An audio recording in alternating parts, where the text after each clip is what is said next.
나는 전능하신 아버지 하나님, 천지의 창조주를 믿습니다. 나는 그의 유일하신 아들, 우리 주 예수 그리스도를 믿습니다. 그는 성령으로 잉태되어 동정녀 마리아에게서 나시고 본디오 빌라도에게 고난을 받아 십자가에 못 박혀 죽으시고 장사된 지 사흘 만에 죽은 자 가운데서 다시 살아나셨으며 하늘에 오르시어 전능하신 아버지 하나님 우편에 앉아 계시다가 거기로부터 살아있는 자와 죽은 자를 심판하러 오십니다. 나는 성령을 믿으며 거룩한 공교회와 성도의 교제와 죄를 용서받는 것과 몸의 부활과 영생을 믿습니다. 아멘. 찬송가 336장 함께 찬송하시겠습니다.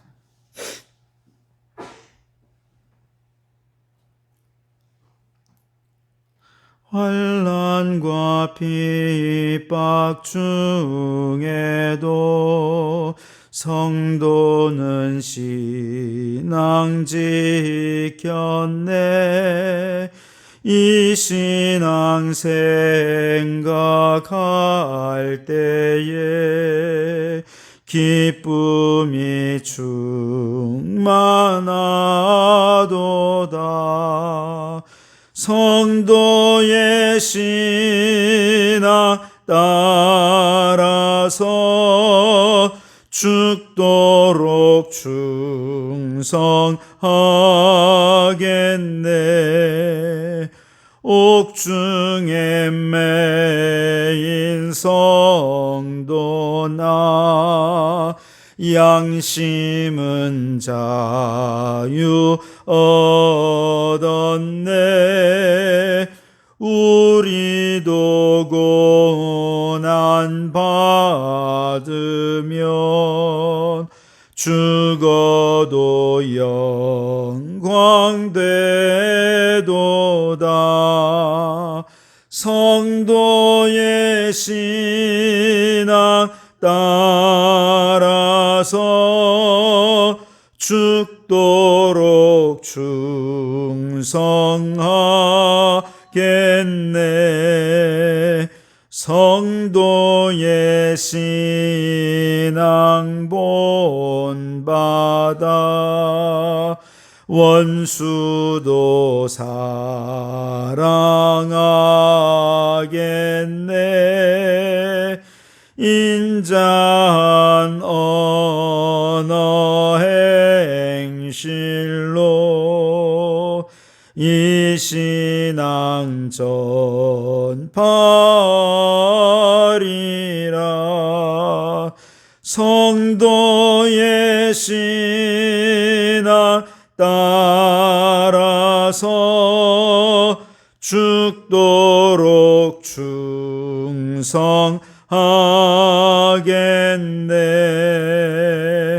아멘.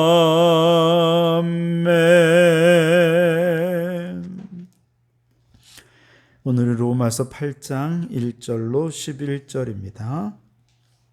로마서 8장 1절에서 11절까지 말씀 함께 합독하여 읽겠습니다. 함께 읽습니다.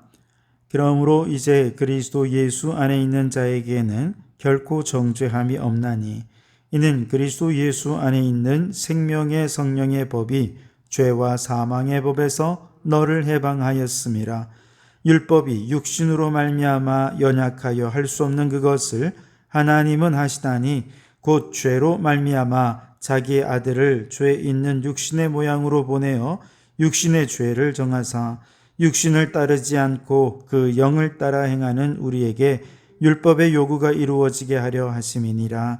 육신을 따르는 자는 육신의 일을, 영을 따르는 자는 영의 일을 생각하나니 육신의 생각은 사망이요 영의 생각은 생명과 평안이니라.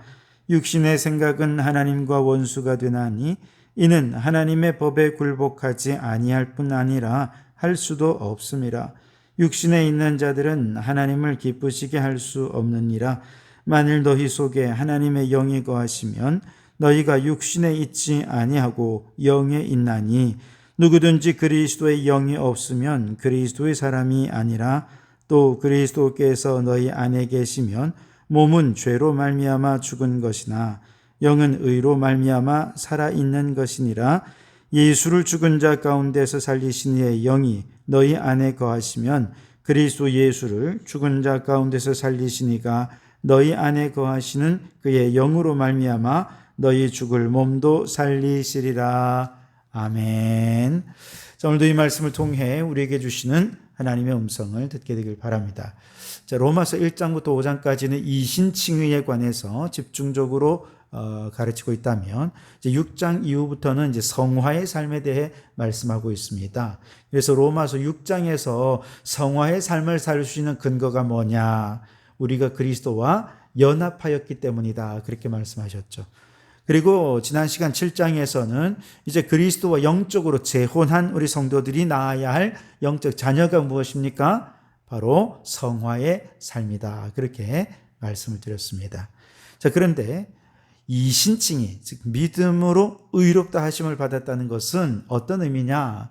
영이 살아났다는 거예요. 허물과 죄로 죽었던 우리의 영이 살아나서 영이신 하나님과 영적 교제를 나누게 되는데, 이걸 우리는 하나님과 화목하게 되었다, 이렇게 표현을 했었죠. 이걸 이제 전제하고 오늘 8장으로 좀 넘어와야 되겠는데, 이 8장에서는 성화의 삶을 이제 영적인 차원에서 바라보고 있기 때문에 그렇습니다. 1절을 보시면 그러므로 이제 그리스도 예수 안에 있는 자에게는 결코 정죄함이 없나니 그랬죠. 앞서 로마서 7장에서 바울은 이미 그리스도와 재혼했음에도 불구하고 여전히 전 남편이 가스라이팅한 죄의 법에 사로잡혀 살아가는 자신을 보면서 한탄했었죠. 바울뿐만이 아닙니다.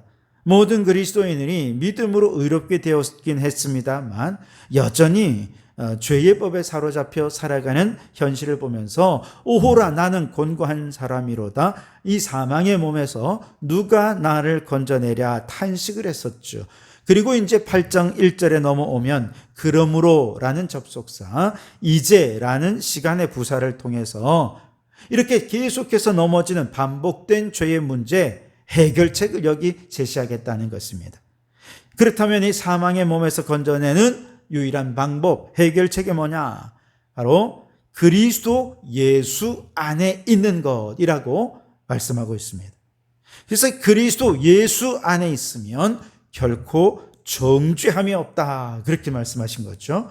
그래서 죄의 법을 섬기면서 곤고한 삶을 살아가는 이 사망의 몸에서 해방시키는 유일한 분은 예수 그리스도밖에 없다는 겁니다. 왜냐하면 예수님만이 죄의 악순환의 고리를 끊어버릴 수 있는 유일한 구원자이시기 때문에 그렇습니다. 죄인은 스스로 죄의 악순환의 고리를 끊고 이 죄악의 사이클을 스스로 벗어날 힘도 능력도 없습니다.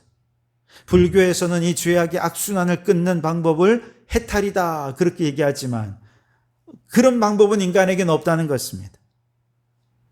그러나 인간의 몸은 입으셨지만 죄가 없으신 하나님의 아들 예수 그리스도만이 이 죄악의 악순환을 끊고 죄악의 사슬을 끊고 우리에게 참된 자유와 해방을 주신다는 거죠. 그래서 우리가 예수님을 믿고 의롭게 되었다는 것은 마치 올무에 매인 새가 올무가 끊어지는 순간 창공을 박차고 날아올라서 자유롭게 비행하는 것처럼 죄악의 올무를 끊고 참 자유와 해방을 누리게 되었다라고 하는 것이 믿음으로 의롭게 되었다는 뜻이라는 거죠. 이것을 십자가 사건으로 바라보면 예수님의 십자가 사건은 무엇이냐? 헤어나올 수 없는 죄의 법에 얽매여 곤고한 삶을 살아가던 죄인을 사망의 몸에서 건져내어 주시는 사건, 자유와 해방의 사건, 이것이 십자가 사건이라는 것이죠. 바로 십자가에서 죽으신 그 예수님이 우리가 재혼한 새신랑이죠. 유대교라고 하는 전남편, 혹은 타종교라고 하는 전남편, 무신론이라고 하는 전남편 때문에 죄의 법의 지배 아래에 살아갔던 우리가 이제는 전남편에 죽고 새신랑 되신 예수 그리스도와 재혼하게 되면서 이제는 완전히 다른 법의 지배를 받으며 살게 되었는데, 이 새신랑이 우리를 다스리는 법이 뭐냐? 바로 생명의 성령의 법이라는 것입니다. 2절에 보시면 이는 그리스도 예수 안에 있는 생명의 성령의 법이 죄와 사망의 법에서 너를 해방하였음이라 그랬습니다. 십자가로 죄악의 사슬을 끄는 성도는 전 남편의 지배 원리였던 죄와 사망의 법에서 완전히 해방돼서 이제 새 신랑이 지배하는 생명의 성령의 법 아래에 살게 되면서, 그러므로 이제는 결코 정죄함이 없는 삶을 살게 된 것입니다. 이전의 법은 죄와 사망의 법이었죠. 그런데 예수님을 믿고 의롭게 된 성도들은 생명의 성령의 법 아래 살게 되었는데, 이에 대해서 예수님께서도 이미 요한복음 5장 24절에서 이렇게 말씀하셨습니다. 내 말을 듣고 또 나 보내신 이를 믿는 자는 영생을 얻었고 심판에 이르지 아니하나니 사망에서 생명으로 옮겼느니라. 아멘. 죄와 사망의 법에서 생명의 성령의 법으로 옮긴 것은, 그러므로 이제는 더 이상 정죄도 없는 것이고 심판도 없는 것이고 사망도 없는 것이다.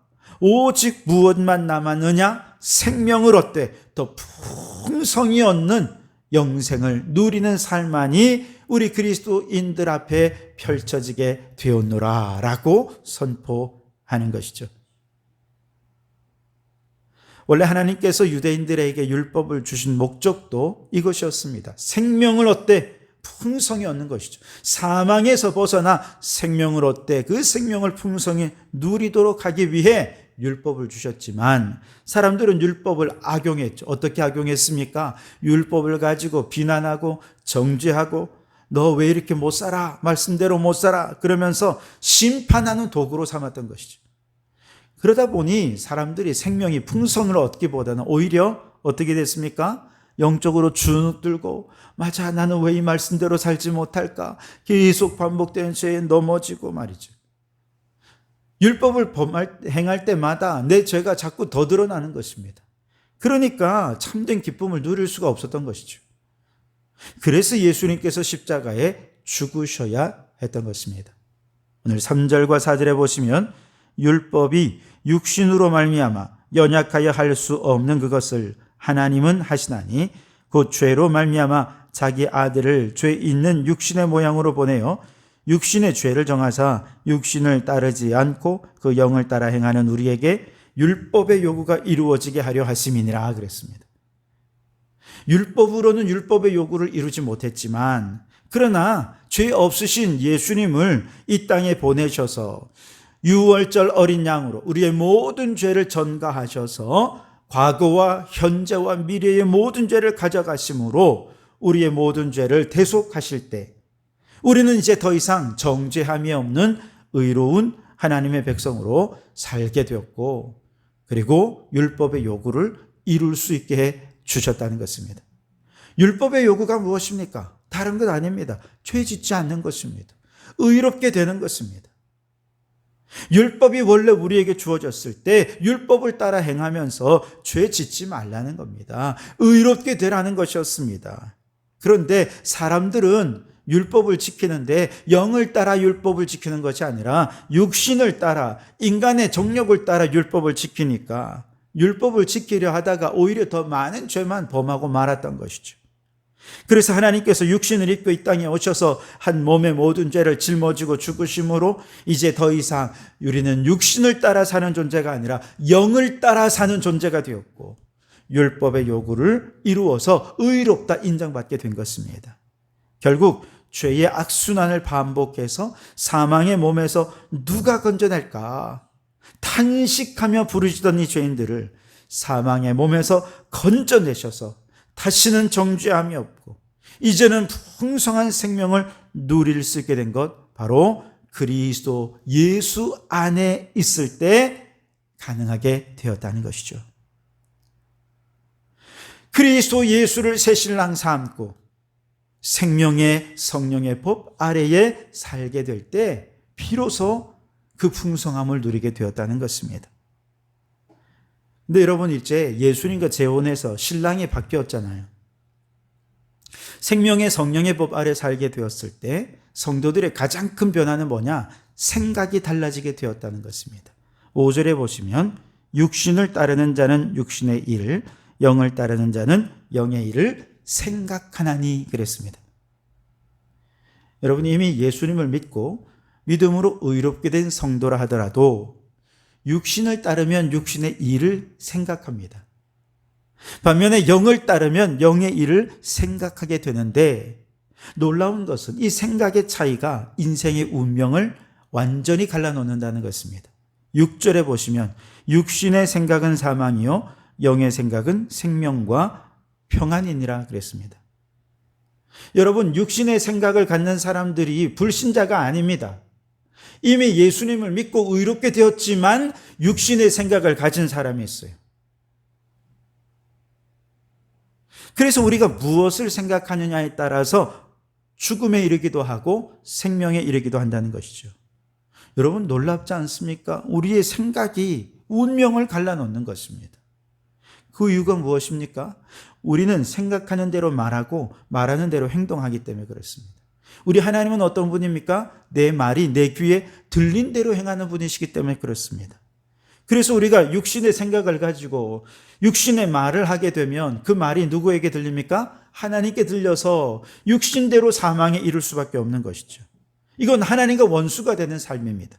그래서 7절과 8절에 육신의 생각은 하나님과 원수가 되나니 이는 하나님의 법에 굴복하지 아니할 뿐 아니라 할 수도 없음이라. 육신에 있는 자들은 하나님을 기쁘시게 할 수 없느니라 그랬습니다.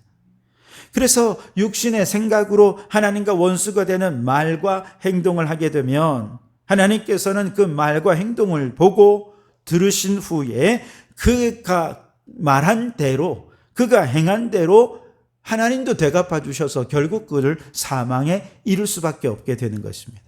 반면에 영의 생각을 하는 사람은 영이신 하나님께서 그 마음과 생각 속에 이미 들어와 거하십니다.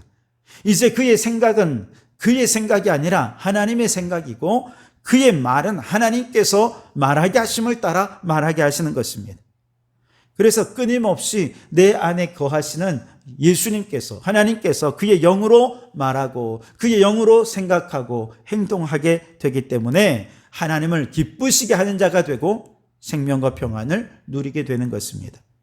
9절 말씀에 예수를 죽은 자 가운데서 살리신 이의 영이 너희 안에 거하시면, 그리스도 예수를 죽은 자 가운데서 살리신 이가 너희 안에 거하시는 그의 영으로 말미암아 너희 죽을 몸도 살리시리라. 결국 하나님의 영, 그리스도의 영이 내 안에 거하셔서 영의 생각을 하고, 영의 생각을 하는 사람은 하나님의 법의 지배를 받아 순종함으로 죽을 몸이 살아나고 거룩한 성화의 삶을 살면서 생명과 평안을 누리게 된다는 것이죠. 그래서 여러분, 오늘 이 아침에 이 말씀의 핵심입니다. 우리의 마음과 생각을 누가 지배하고 계십니까? 예수 믿었다고 다 천국 가느냐? 그렇지 않다는 것입니다. 여전히 육신의 생각을 가진 사람은 사망에 이르게 돼요. 그러나 예수의 영이 내 안에 거하시고 그분이 내 삶의 주관자가 되셔서 우리의 생각과 우리의 언어와 우리의 행동을 지배하고 다스리며 생명의 성령의 법으로 우리를 이끌어 주신다면 우리는 이 땅에서 성화의 삶을 살고 천국에서 영생의 복을 누리게 될 줄 믿습니다. 그러니 오늘 영이신 주님을 환영하십시오. 초청하십시오. 내 의지, 내 뜻대로 살지 말고 그분의 생각을 하고 그분의 말을 하고 그분의 행동을 닮아가며 그렇게 오늘도 성화의 삶을 살아가는 성도들이 되시기를 주님의 이름으로 축원합니다. 기도하겠습니다. 죄의 악순환의 고리를 십자가에서 끊으시고 믿음으로 의롭다함을 얻게 하신 주님을 찬양하며 경배합니다. 죄와 사망의 법에서 벗어나 이제 그리스도 예수 안에서 더 이상 정죄함이 없는 새 삶을 살게 해주신 은혜에 감사드립니다. 주여, 이제 우리의 마음과 생각 속에 들어오시고 좌정하셔서 주님이 주시는 영의 생각으로 생명과 평안을 누리며 살게 하여 주시옵소서. 주님이 말하게 하심을 따라 말하고, 주님이 가라 하시면 가고 멈추라 하면 멈추는 그곳에서 성화의 열매를 맺으며 살다가 저 영원한 천국에 들어가 영생을 누리는 저희들이 되게 해 주시옵소서.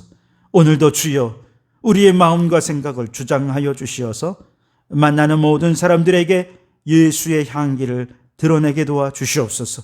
우리의 인격과 우리의 언어와 우리의 모든 삶을 통해 주님의 향기를 나타내며 살아가는 이 하루, 우리를 만나는 사람들이 예수님을 믿고 구원받는 선한 영향력을 끼치는 이 하루가 되게 하여 주시옵소서. 우리 성도교회가 이 지역사회에 선한 영향력을 끼쳐서 구원받는 자의 수가 날마다 더해지는 역사가 일어나게 하여 주시옵소서. 오늘 이 하루의 모든 삶을 주님께 온전히 의지하고 의탁하오며 이제 다 아뢰지 못한 기도를 주님께서 가르쳐 주신 기도로 기도하오니, 하늘에 계신 우리 아버지, 아버지의 이름을 거룩하게 하시며 아버지의 나라가 오게 하시며 아버지의 뜻이 하늘에서와 같이 땅에서도 이루어지게 하소서. 오늘 우리에게 일용할 양식을 주시고 우리가 우리에게 잘못한 사람을 용서하여 준 것 같이 우리 죄를 용서하여 주시고 우리를 시험에 빠지지 않게 하시고 악에서 구하소서. 나라와 권능과 영광이 영원히 아버지의 것입니다.